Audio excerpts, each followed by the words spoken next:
Okay, thanks. Look, I just want to welcome everyone tonight.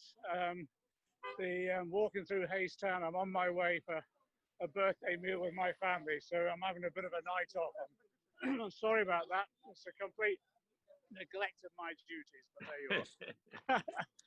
Look, welcome to everyone. The reason these meetings are taking place is because in the election for the next General Secretary of UNISON, we've got a huge opportunity, and we've not had this for a number of years. We've got the opportunity for the first time in a long while of electing a rank and file member, someone whose record of working on behalf of our members is second to none. And I don't want us to miss that opportunity. And I suppose the challenges that face our union at the moment on every front, whether it's in higher education, whether it's in the NHS or social care, wherever we are in terms of providing public services, we're under threat. And it isn't just a threat from COVID and the government's failures and incompetence on that. It's also the threat after 10 years of austerity. We fear they'll be coming back for more. And that means job cuts. It means undermining working conditions in terms of employment, but it also needs another attack on wages. And we can't trust this government. So what we need now is, I think we need strength in our union, and the strength we get comes from our members. That's why we need a member, a rank and file member now as General Secretary, who's got a record of fighting on behalf of our members. That's why I'm supporting Paul Holmes. I've known Paul over the years. We've campaigned together. And I know just the sort of commitment he's given to our union. And the one thing he's not is a bureaucrat. He's a hard-working rank and file member. And he's at the forefront of negotiations. He's at the forefront of campaigning. And he knows what it's like. He knows what it's like. You know, my background in the union, I used to be in Newpie shop steward years ago. And then when we merged into UNISON, maintained my UNISON membership, and again was involved in campaigns. There wasn't a time when we were involved in a campaign you couldn't pick up the phone to Paul, ask for his support. There wasn't a time when he wasn't there. He was always there for us. And I think it's time now we had that sort of person as General Secretary. We're going to be in a difficult situation. We need a hard negotiator, but we need someone who just understands what our members need and how they feel, and how they can be mobilized. And that's what Paul will do for us. I just say this as well. We need someone who can articulate our views, who can, in language that people understand, can put across what it's like to be a member of our union, what our union members are up against, and what they deserve. Like that.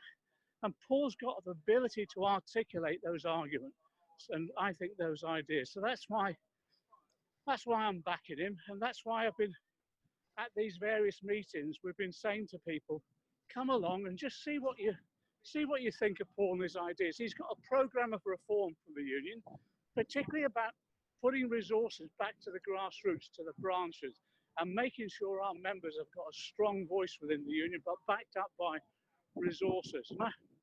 So these meetings are basically, come along, listen to Paul and see what you think. But the one thing I can tell you about Paul, what you see is what you get. He's as straight as the day is long, honest as the day is long. And I always find that I just want someone I can have confidence in and trust. And that's what I do with regard to Paul. I just have complete confidence and trust in him. And I think he's the sort of person our members need at the moment. So that's what, normally I'd be chairing those meetings, but as I say, my family have ganged up on me and dragging me out for a birthday meal. But so I'm afraid I'm deserting my post now, and I'm going to hand over to Kath. Kath Owens is going to chair the rest of the meeting, and Paul will be setting out his views and his plans for the union. I just think it's inspiring. I just think it's just exactly what we need at the moment. So again, thanks for coming tonight, and I hope at some stage when we can all meet again and physically meet again, we'll see lots of you at our future meetings. And when Paul becomes General Secretary, I tell you the whole approach and our union will be different. It will be, again, a member-led union because we're electing the members' candidate for General Secretary. Solidarity, brothers and sisters. Thank you so much, John.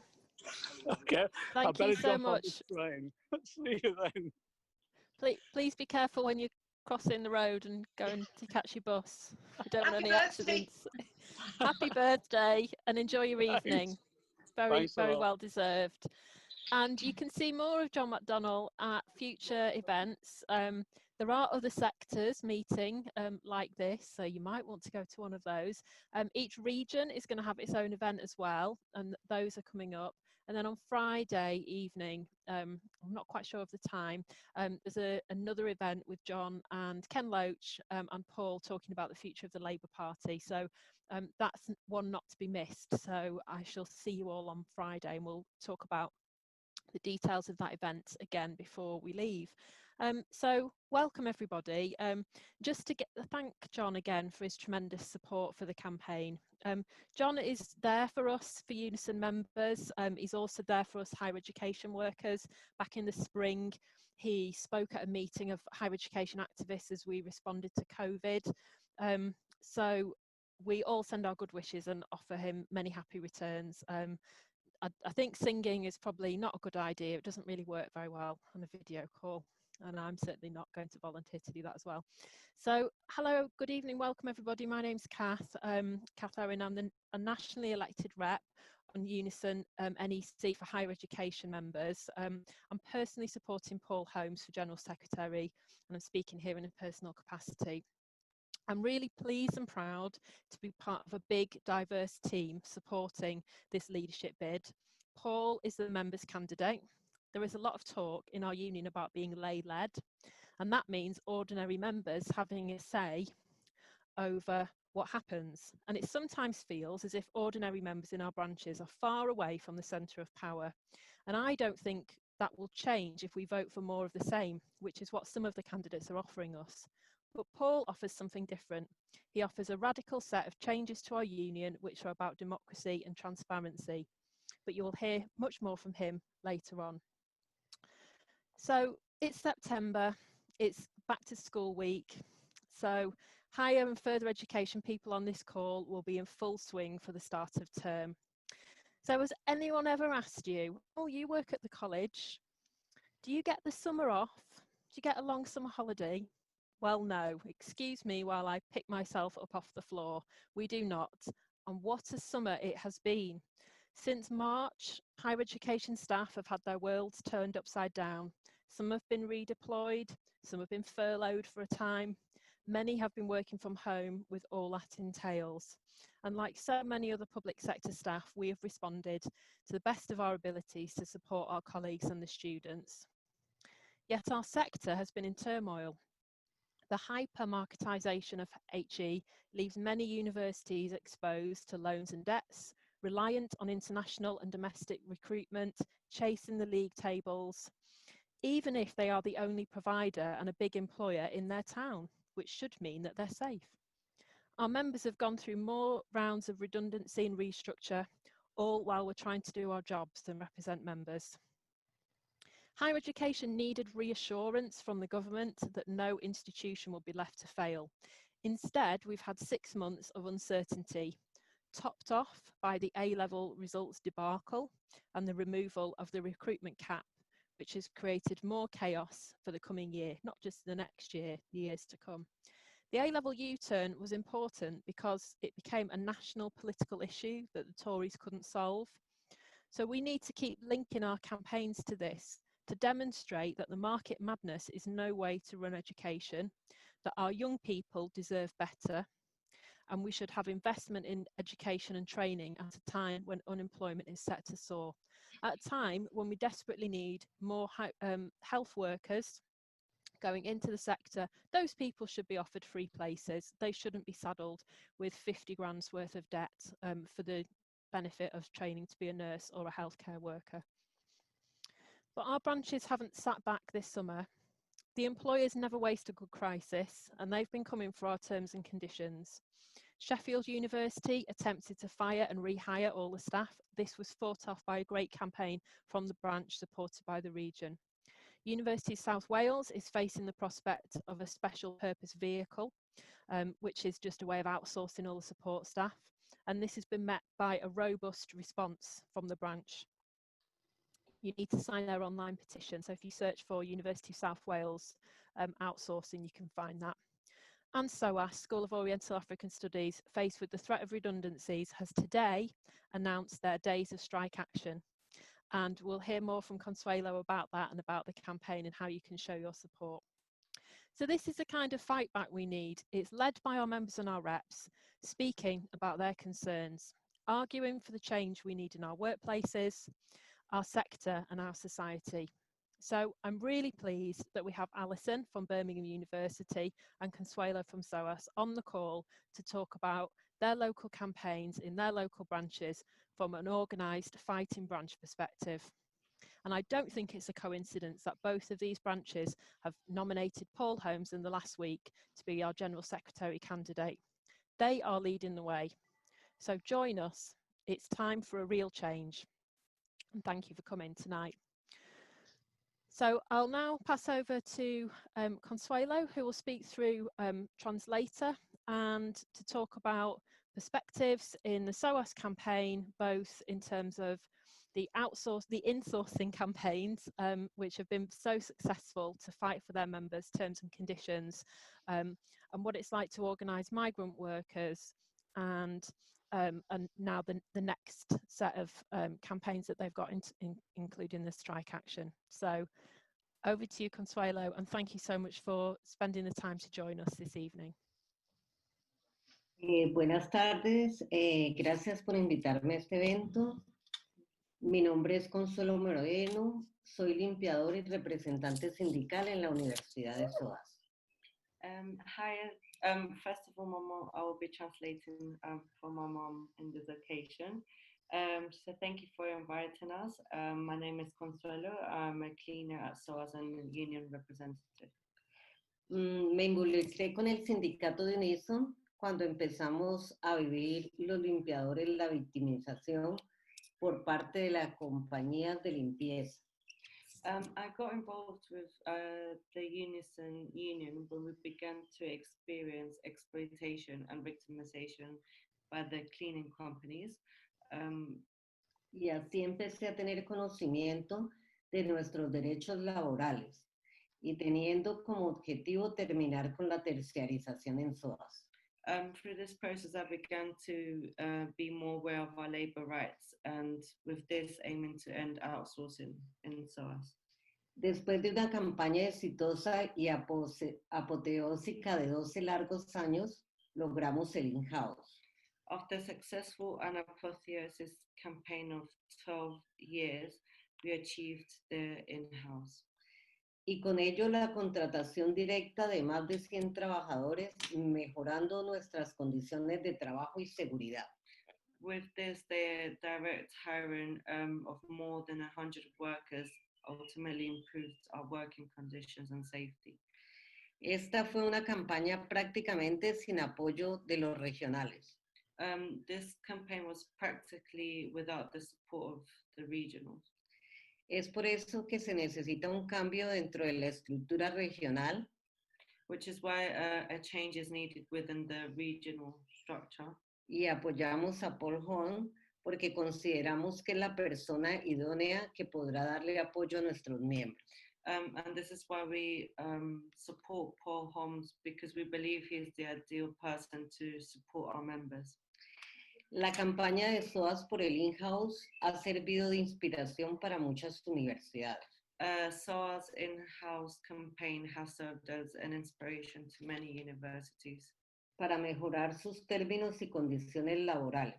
To improve their terms and working conditions. Es por eso que es tan importante apoyarla. Which is why it's really important to carry on supporting them. Ahora en SOAS tenemos la lucha contra los despidos post-pandemia. Now at SOAS we are fighting against the post-pandemic layoffs. Que han sido devastadores. which have been devastating. No más nuestra área de limpieza. In our cleaning department, Han dado el 40% en una época de pandemia. They have made a 40% cuts in the middle of a pandemic. Esto realmente es vergonzoso. This is truly embarrassing. Estamos pidiendo la solidaridad y el apoyo para SOAS. We are making a call for of solidarity and support for SOAS. Los miembros estamos de acuerdo en votar por Paul Holmes. Members are also agreeing to support and vote for Paul Holmes. Thank you. Thank you.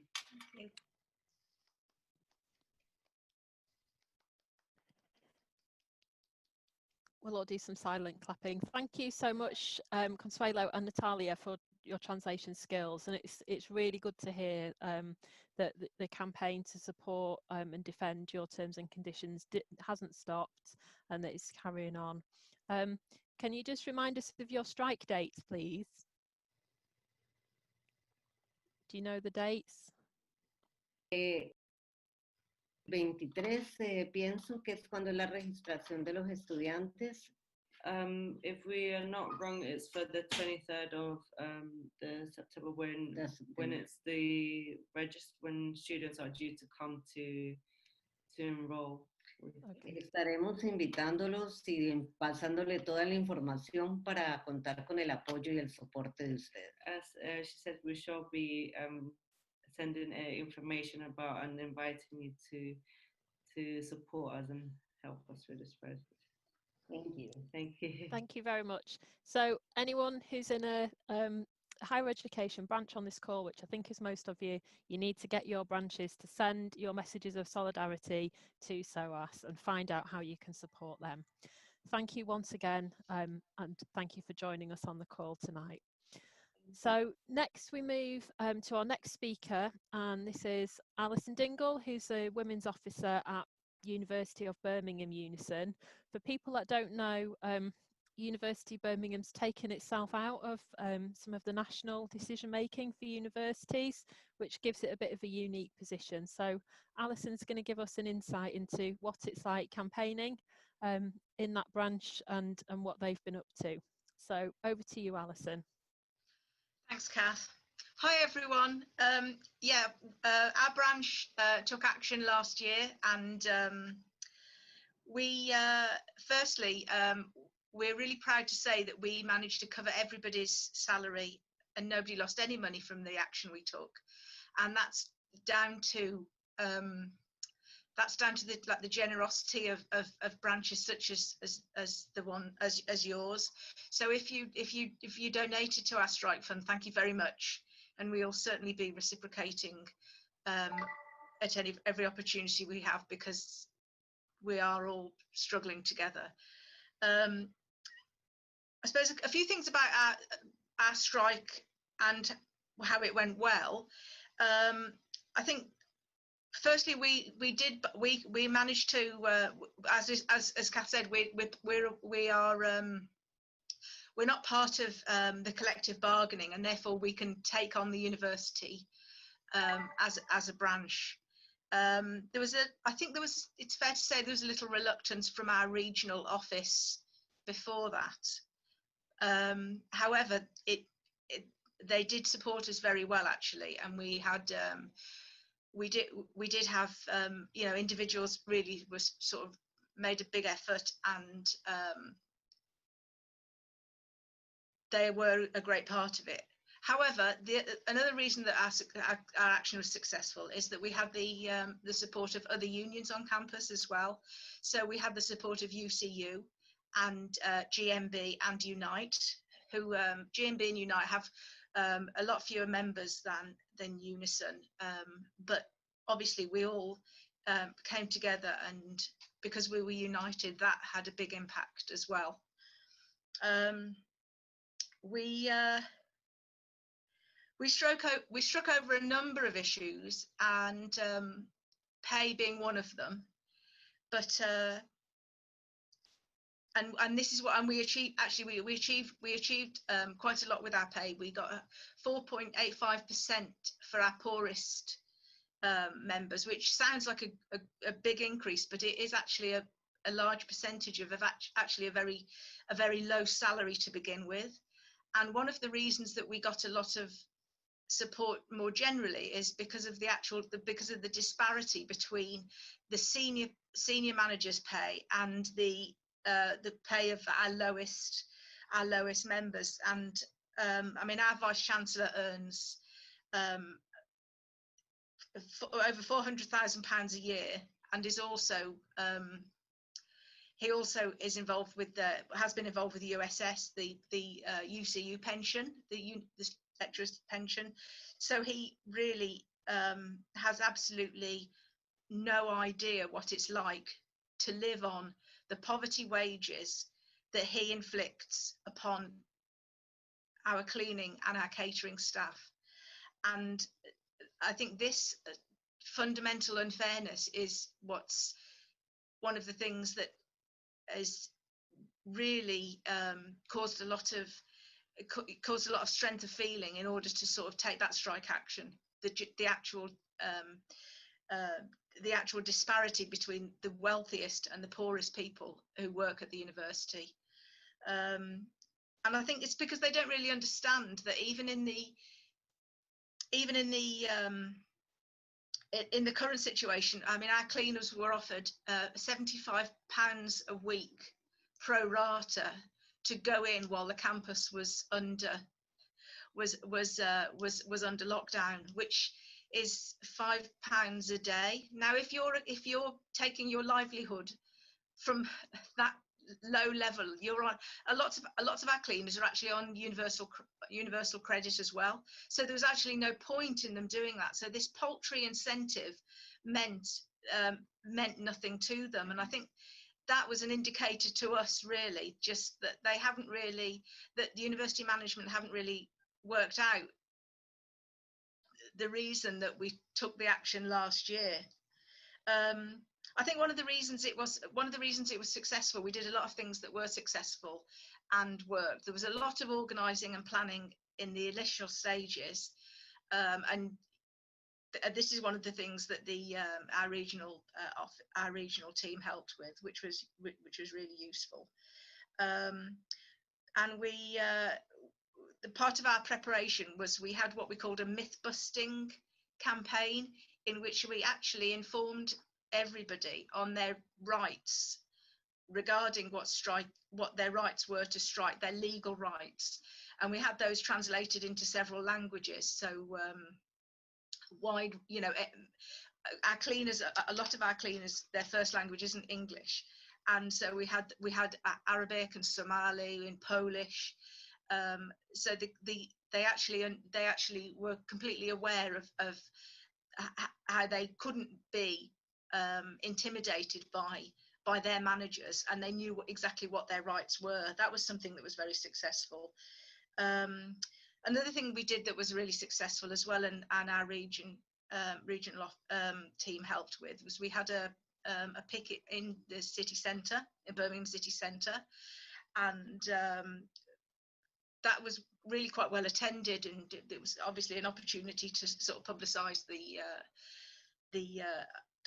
the action that we were taking, because I think one of the things that universities are terrified of at the moment is bad publicity, because they are, and this is where they're weak. This is their weakness in many respects, because as Kath said, they are so marketised that they're just desperately chasing after students to support, to generate income, that anything that could affect that is something that they're really worried about. So our action there was really quite good. What else did we do? I think we made a big effort as well. I think that one of the things that we did that was really good was that we made a real effort to make a positive picketing environment. So you know, we delivered vegan sausage rolls to the picket lines, and we made sure, you know, the committee members made sure we were there first thing, which was great, really, because, you know, we wanted to show our members that we were there with them, and, you know, we understood the strength of feeling, but we also knew that it's a big risk for some people to strike, especially if they feel intimidated, and you know, we have a number of, you know, most of our our dispute cases are with cleaning and catering, so a lot of our cleaners do feel quite intimidated. So asking them to strike and getting such a good turnout as well, we knew that it was only possible. We knew that it was our duty and our obligation to be with them and start, you know, and you know, be there and support them, and make sure that you know, that they felt comfortable and safe, and then they knew their rights. And it was, I think the atmosphere that we generated was a really positive, almost like a carnival one. I think striking in summer is quite a good thing as well. If you have to get up first thing in the morning, we had to be there at 4 o'clock for quite a few of our strike days, and getting up there, you know, sort of as it was getting light was nice. I wouldn't want to do it in the winter. So we targeted, like Consuelo was saying, there's no point striking unless you do it when it's going to be effective. So we took action on days where it caused embarrassment and inconvenience to the university, and they were aware of that. We didn't get everything we wanted. The outsourcing that was taken place in one of the hotels. We were very much campaigning on the living wage, and that's something that I think is going to possibly be an issue for us in the coming months and years as well. And so we were successful, and if we choose to take strike action again, we will be successful in that as well. But it would be very good if we had the support of a structure that enabled our members to know that the actual union body was behind them, and that is the crucial thing, really. We were behind them as their colleagues and committee members, but we all want, when we take this action, we all want the structure and the system behind us to be one that supports us. And this is why we support Paul. And well, let's hope there's a change. So thank you. Thank you so much, Alison. It was really great to hear that story of how you can do things differently in a branch. And I think you were referring to University of Leeds branch sending you donations. If ever you're going on strike, write to University of Leeds branch. We'll always pay up. So just to let people know that. But I mean, it's a real point, because it's very difficult to feel that you're getting that support from sometimes your regional office or the national centre on things like strike pay, and it really puts people off, and that's why we need a change. So now I'm going to introduce Paul Holmes. He has been nominated by over 25 branches now to be a candidate for General Secretary. Stalwart of Kirklees local government, which is in my region of Yorkshire, and I'm really proud to be introducing him to higher education people, and let's hear it for Paul. Over to you, Paul. Cheers, Chair. I can just emphasise at the beginning, this is a public meeting, so that obviously if there'll be no members watching, they should join the union, and there'll be people who are not eligible. So it's a public meeting, and I'm speaking. I think the first thing I've got to say really is that I have been to some meetings, particularly in the miners' strike, where the chairing of the meetings were pretty dangerous. But I think John McDonnell probably took the biscuit tonight. I think he did the most dangerous chair. I was living in constant fear of him getting run over, really.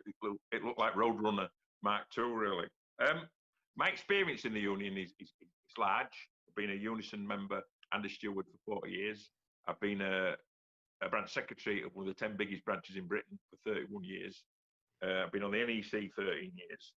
And I've got on Algo's NEC. First got on there in 1987. So I have a wide range of experience.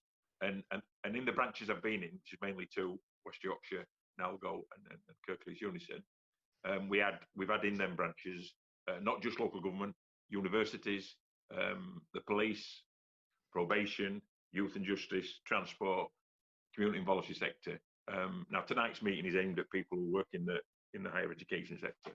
So I want to start off with a bit about higher education, and I don't want to take this to be read as criticism of staff of the union, because staff of the union work for the union and don't deserve individual criticism. So I'm talking about the organisation now, and one of the problems with the organisation is that sometimes employers say to us, well, you have parts of your union that's privatised, and we start off by saying that in headquarters the catering contract is a private contract in headquarters, and employers point out to us when we're opposing outsourcing. And I think one of the things we need to be doing in the union is an audit of what services we want doing in-house.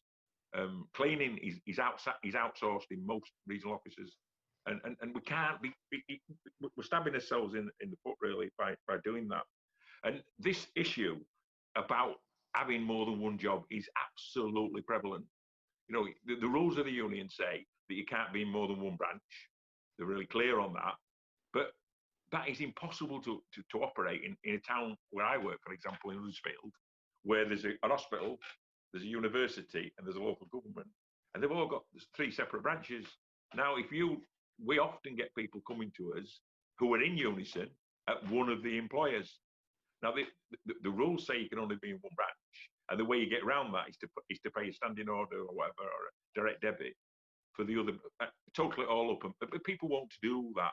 And it's the same issue really with people who do jobs like cleaning, because what our members do in them jobs is they make a full-time job out of part-time jobs. You could see the fear in a cleaner's face when you say, can you start half an hour later? Because they've got 3 or 4 other jobs to go to, in school dinners, in lunchtime supervision, in other cleaning jobs. And I remember once we had a strike at Huddersfield Technical College, maybe 15 years ago, and we were picketing, and the management said to the cleaners, if you come in and sign a sign-in sheet, you can go and we'll pay you for 3 hours. You don't have to do any work, as long as you come through the picket line and sign the sheet. And not one cleaner went in out of 32, but we'd only got 2 members. The other 30 said, we're not crossing the picket line. We're just not doing it. Why not? Because we're not. And we're not getting 3 hours wages for working in a dispute. And that's something we need to be working on. Now, this special, they have all sorts of words for it. Special, I forgot what you called it now, purpose vehicle. I were at a big demonstration in Bradford last year, the year before last year, over the Bradford Infirmary's attempt to set one of them up. And there are all different ways to skin a rabbit, aren't there? Whether you're doing what the University of Sheffield tried to do, which is fire and rehire, which will be the music of the future. That's what's happening at Tower Hamlets. That's what they're threatening at British Gas. Or you're doing what the University of South Wales is doing, which is saying, we'll set new starters on working for another company. But everybody knows once the new starters get up to 30, 40%, once they try and impose it on the other staff, there won't be support for it because half of the staff are already on the other situation. So, what's faced in universities now is going to be faced across the public sector by what's just happened, which is the COVID, because that's to be paid for. People might say, oh, we're furloughing you and we're paying you these luncheon vouchers or whatever we're doing, but somebody has got to pay for that. And when you've got outsourcing, when you've got special purpose vehicles, how they see it being paid for is out of your terms and conditions, your pay and your pensions. And I have this argument constantly in the union, where the union seems more interested in collecting money than it does in servicing the members. And we're not a bank or a building society. The assets of our union are our members' pay, our members' conditions, and our members' pension. That's the assets. The money we've got in the bank, the buildings, the resources, the branches, are there to protect and improve them assets. And the best quote I've ever heard from anybody, I don't want to become a manager in the council.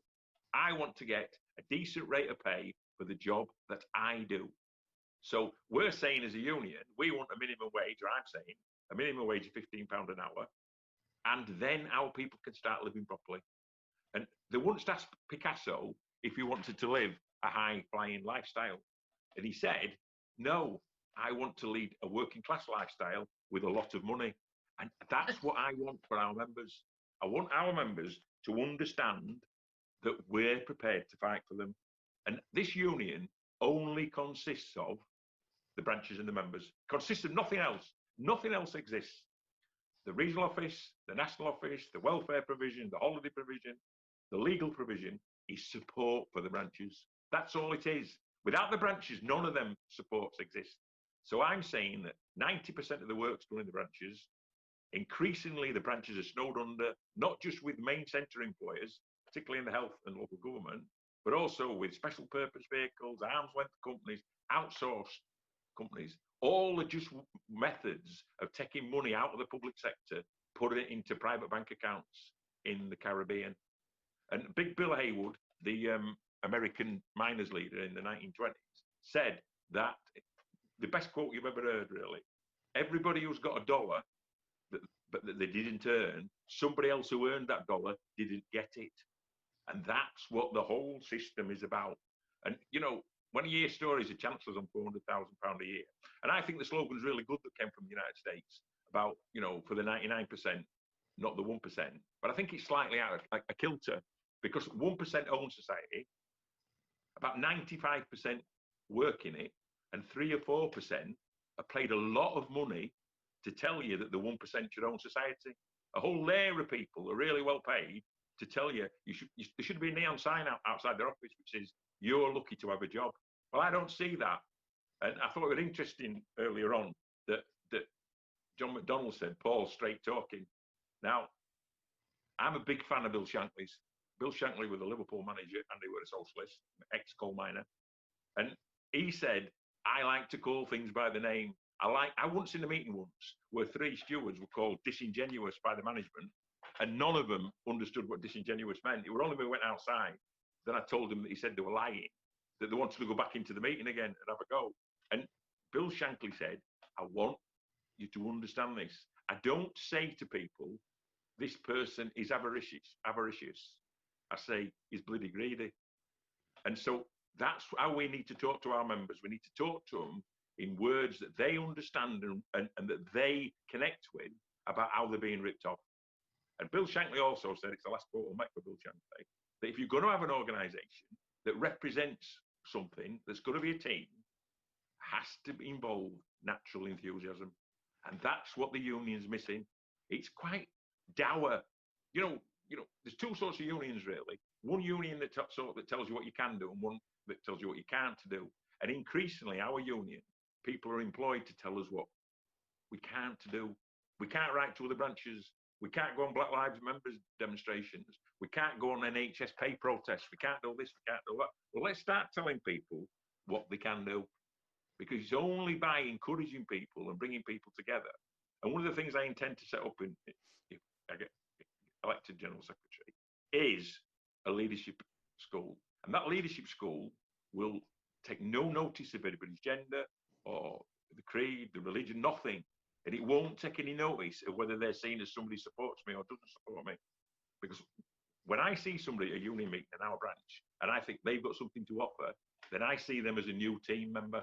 I don't see them as competition. And there's too much of that in the union. Are you going to be supporting me or not? It's irrelevant. Are you going to be supporting the members? So in the branches, I'm proposing that 50% of the money that the union has goes to the branches. And that 50% could be money, could be staff, could be buildings, could be professional support. It could be anything that the branch wants.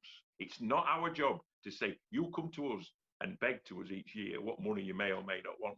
It's our job to say, you're going to get 50% of our resources. How do you want it allocated? Tell us what you want. And the branches, one of the first priorities if I get elected General Secretary will be collective bargaining. Branch secretaries, if you asked a lot of branch secretaries in local government, They don't want any more members, any new employers. They dread them because they can't cover the members they've got. And when I became branch secretary in Kirklees in 1989, we've got 2 employers. The last time I counted, we've got 208.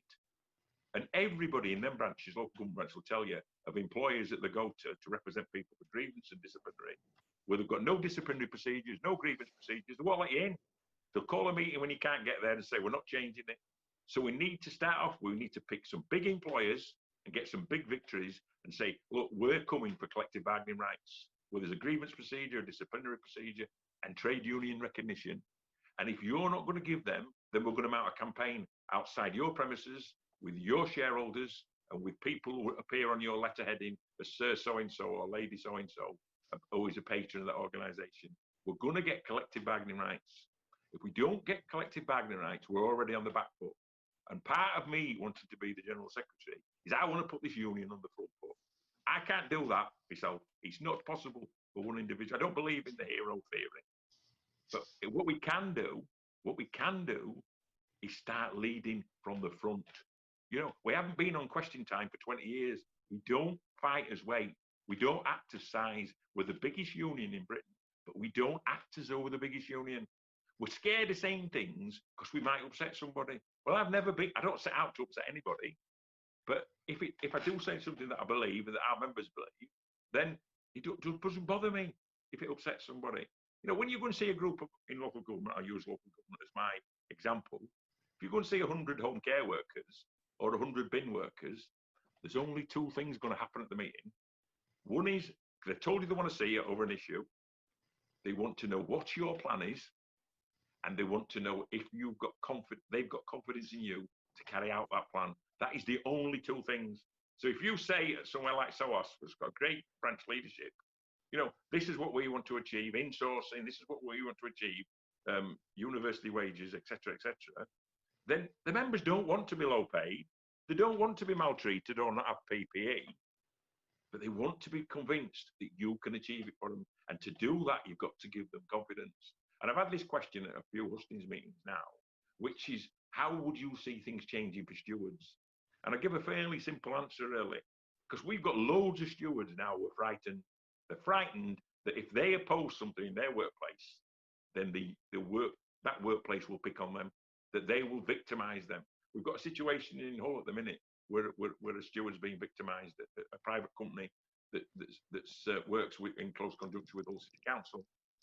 A man I know really well, Tony Smith. And we've got to say to our stewards, we back you.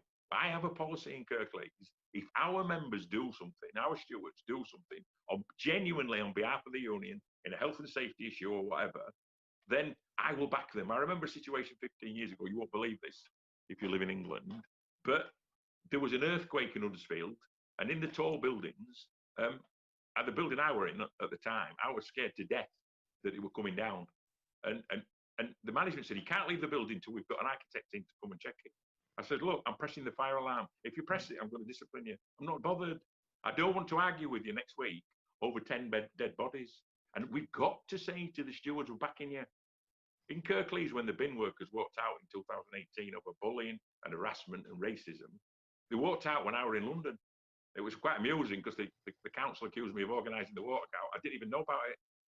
And the management rang me up in London and they said, there's been a walkout in Kirklees. I want you to condemn it. I want you to do this. I'm not condemning it. Don't know what it's about. Don't know what the issue is. Well, you've got to, I'm not interested.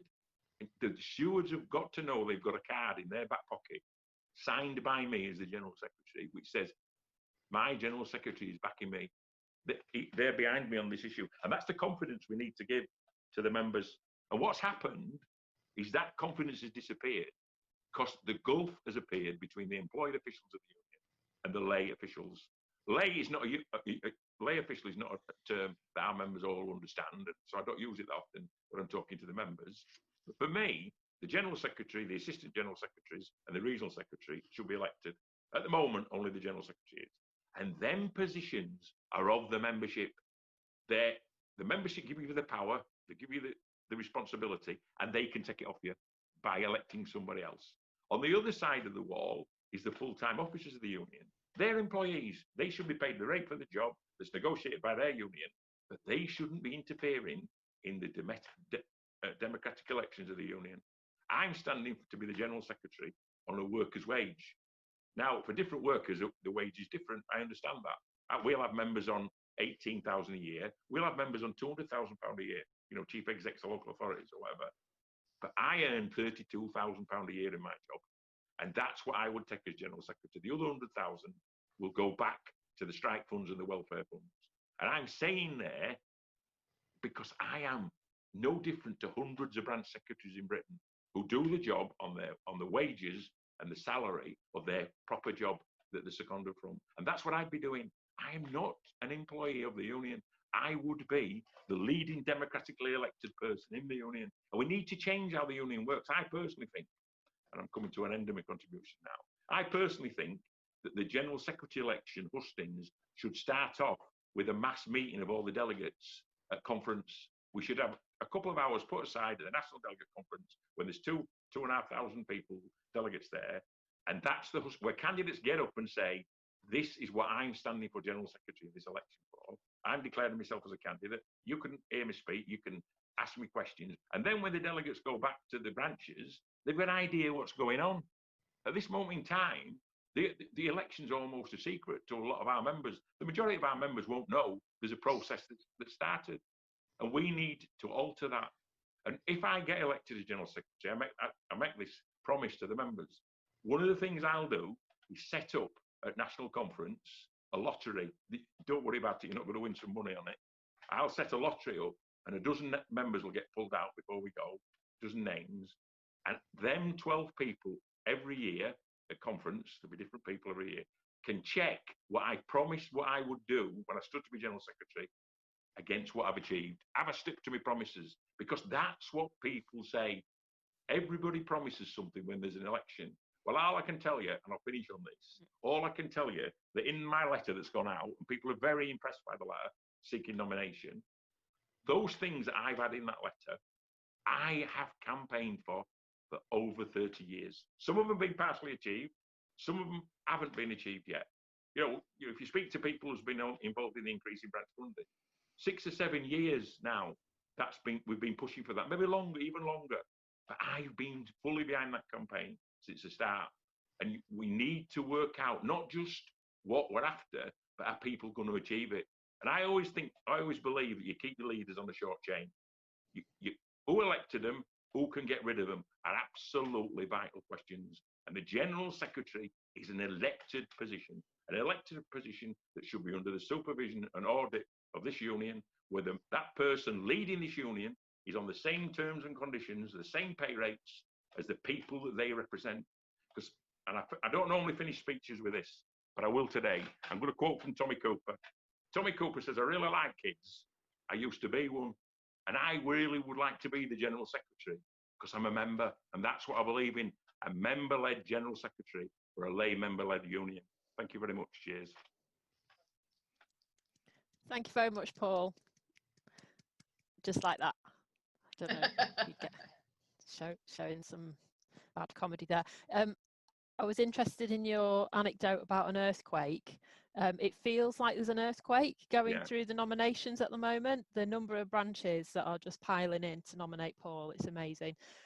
We've got a bit of time for questions. And so we asked for participants to put in questions in advance. So I've got a little list and I'll just use the chair's rights to just pick which ones I want. Can I ask a question, Gav? Is it all right to ask a question?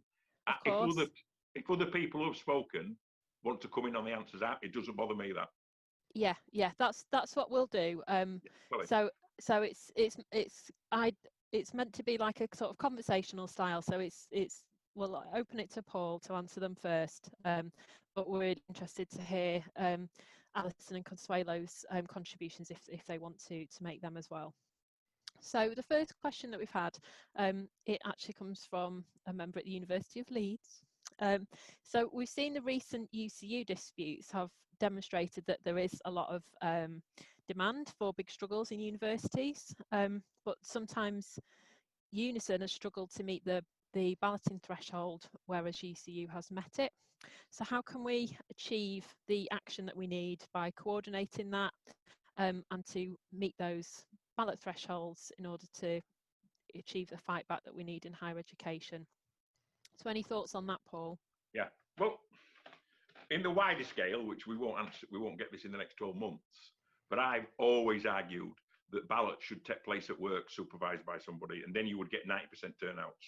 And the union should be pressing for workplace ballots supervised by either the councils or the Electoral Reform Society. But that's not what we've got at the moment.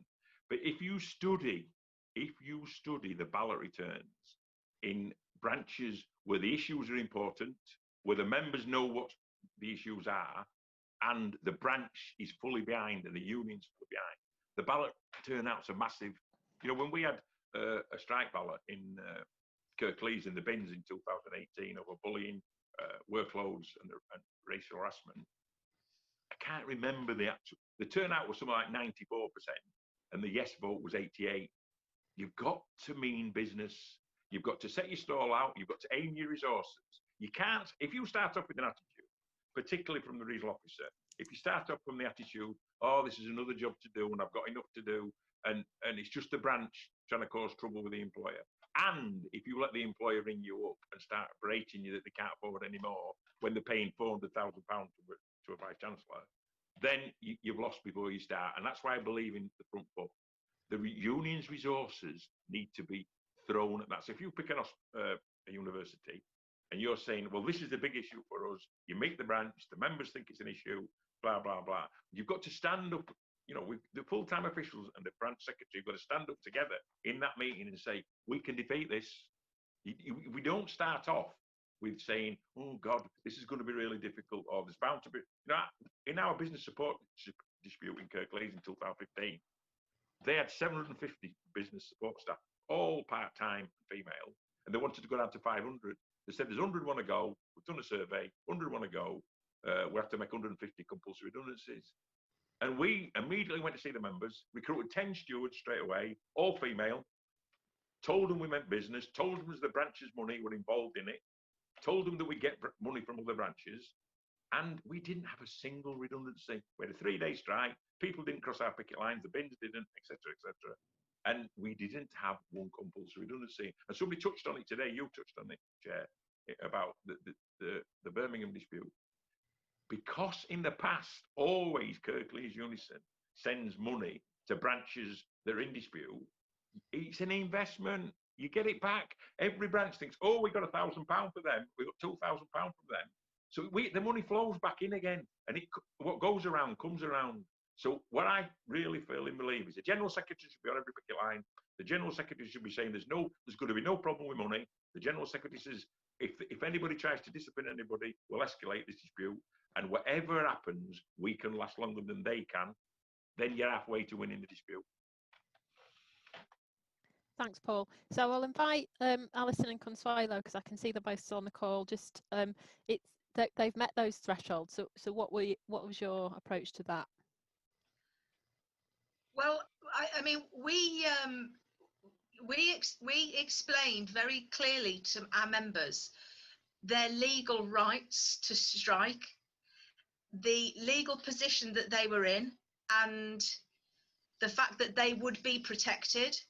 In fact, if you permit me an anecdote, the first day of our first dispute, I was on one of the picket lines, and one of the cleaners walked in, and I said, where are you going? You know, we're on strike. We're demanding more money. And he said, oh, my manager said, oh, I hope you come in tomorrow. He said, because you're going to be the only person. And I didn't know why. And I said, well, you know, we're on strike. It's, you know, we've been campaigning about it, and we're going to get more. We're demanding more money, and we're going to get it. And, you know, and he said, well, I'm not in the union. I said, well, you can join. Here's the information. You have the right to fill this out and join us and be with us now. So he said, well, my bag's in the office. He said, I'll come back. I said, well, okay, you know, you very well, you know, you come back if you want, but I didn't think I'd see him again. Half an hour later, he turned up. He'd filled out, his form was filled out. And he said, I got into the office, and my supervisor said, oh, I'm really pleased you're here. You're the only one in the office. Everyone else is on strike. And he said, oh, well, I'm in the union now, and I'm on strike as well.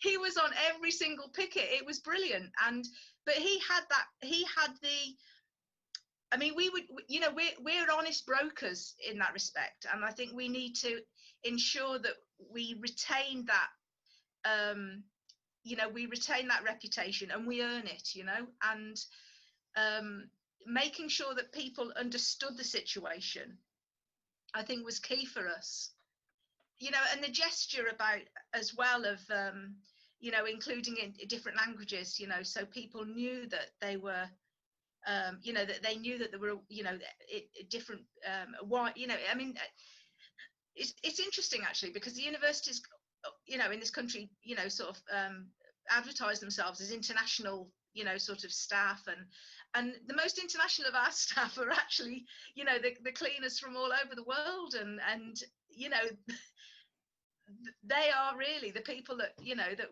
we supported, and we made sure that they knew that, you know, we were with them at the time. And that, I think that it wasn't easy to get that, you know, we had to, you know, get you know, ballot papers reissued a number of times, you know, some people, you know, sort of asked for ballots to be reissued and stuff, but it's,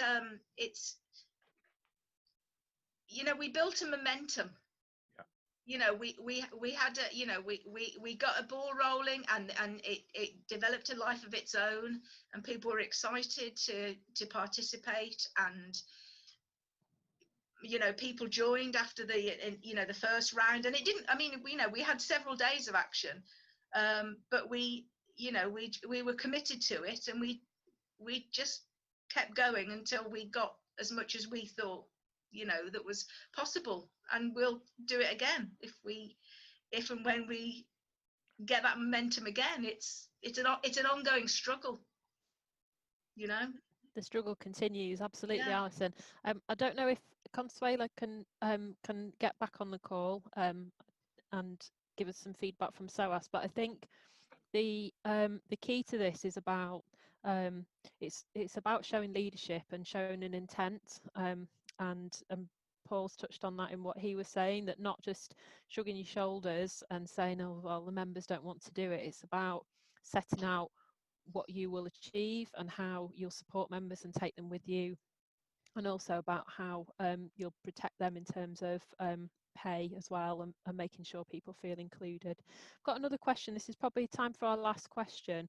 And this is from a colleague based in Manchester, and it's about what can we do to support the Black Lives Matter movement and Black members within the union, and issues relating to that. So Paul, do you want to come in on that?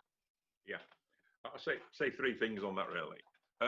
The first thing we can do is involve the self-organised groups in the main body of the union and say to them, you're an important and valued part of this union. It's about self-organisation, but it's also about integrating with the rest of the union afterwards. So when you make decisions on issues like Black Lives Matter, that there's a way back into the branches to influence how the branch works. That, you know, by and large, we should have been encouraging everybody everywhere to be on them demonstrations. Obviously safely, obviously distance, but saying what's what. That's the first thing. The second thing is that on the ground, sometimes the issue, if I give you an example from the Kirklees bench strike, and if I offend anybody, I'm not intending to.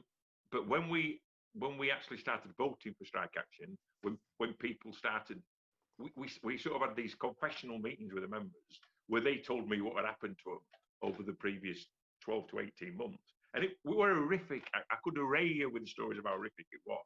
But for me, one of the stories that typified it was this white bin man got up, who didn't speak very often at meetings. And he says, the worst meeting I've been to in the last 12 months was when we had a meeting in this room with management, and they asked anybody if they'd got questions. There would be 70 or 80 bin workers in.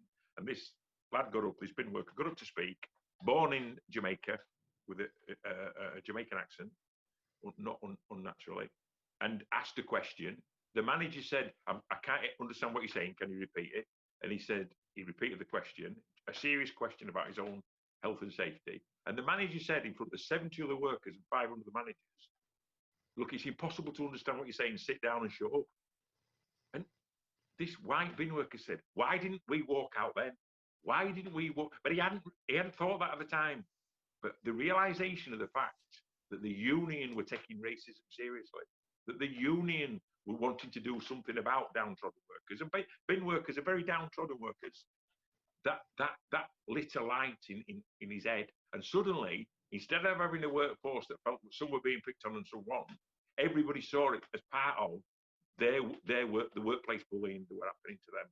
So the Black Lives Matters campaign, we need to be putting that forward as a massive issue and it came from nowhere.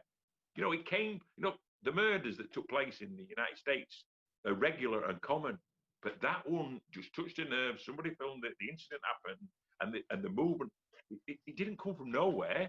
Somebody ignited it. And what we, you know, who taking that to a broader perspective in the union, no member thinks they're well paid. No member thinks the conditions are good enough. But we need to be saying to the members, if you've got an issue where you're being maltreated, this union is the vehicle to do something about it. We're the special purpose vehicle for sorting our members' grievances out. Thanks, Paul. So do either of the other speakers want to come in on this one? Both of you have touched on some of these issues about the need to be inclusive campaigns and to recognise the diversity of our workforce, and particularly in universities, what you see is the divisions of race. It's quite stratified. That there's very few black staff in the top leadership positions in the high paid roles, and cleaners often have got a lot of concentration of black workers, and so I think that's doubly important why we need to take on those issues. So we've got to the end of our time. I've got a couple of things to say before we go. Paul, have you got any final concluding remarks to make? Briefly. Thank you, Chair. There will be exceedingly brief. In fact, there are only 3 of them. One is that the nominations has passed 30 to date. We've had 7 nominations in the last 24 hours. One is, if you're listening to this meeting and you're not in UNISON, but you're in an area where we organise, please join the union. If you're not, if you're in another area, please join another union. And for me, the final thing I want to say is I never want to hear this word again if I become the General Secretary. But I've heard it virtually every NEC meeting I've ever been to in the last 5 years about our competitor unions. There are no competitor unions. There are brothers and sisters in other unions that we need to be organising with to defend all the workforce who are in a union. Thank you very much. Thank you, Paul. And so to bring this meeting to a close, and we're reasonably on time, which I like on a Zoom call, just to thank John McDonnell again for his exceptional support for this campaign. And I think that's probably a unique experience of seeing somebody live streaming from their high street of their constituency. That's certainly one I won't forget. And massive thank you to both Alison and Consuelo, who've taken the time to come along tonight to talk about their branches, to share their experiences, and that's really, really valuable. And I think both of those branches are excellent examples of what we should all be looking to emulate. So the duties of the chair and closing the meeting. Right, so what are you going to do? Because you need some actions to take away, don't you? If your branch has not made a nomination yet, get your branch to nominate Paul. Find out what's happening. Get yourself along to the meeting if you're eligible. Ask your branch secretary what's happening. And there's materials within the campaign, a guide to nominating, because it's not straightforward, as always. There's some paperwork to do when it comes to UNISON. So if you need any support, either in making the decisions about the nomination or getting that registered with the union, with the electoral services, ask for help on that. Secondly, we've got some really important solidarity messages. So get those solidarity messages sent to SOAS as they prepare for their strike action. Sign the petition to defend the University of South Wales staff from that special purpose vehicle. Get that happening. And then finally, if you've enjoyed tonight, there's plenty more opportunities to come along on a call like this. So as I said, the other service groups are doing some other ones. They won't be as good as this one, but you could go along and just sit in the background. Each region will be doing its own call, so find out what's happening with those. So there's one for the Midlands, one for the North, and one for the South. Again, I won't pass any judgments about regional bias in that. And then finally, there's one on Friday night, which again will be John McDonnell and Ken Loach speaking about the future of the union's links with the Labour Party. That's going to be a real special event. So again, get yourself signed up for that. Tell your friends, tell your work friends, and get involved in the campaign. It's time to make a change, and Paul's making that change for us. Paul, a members candidate, support him and support the campaign. Thanks, everyone. Thanks for your attendance. Chair. And good Thank you, night. Kath. Thank you very much, everyone. Thank you. Thanks, Kath.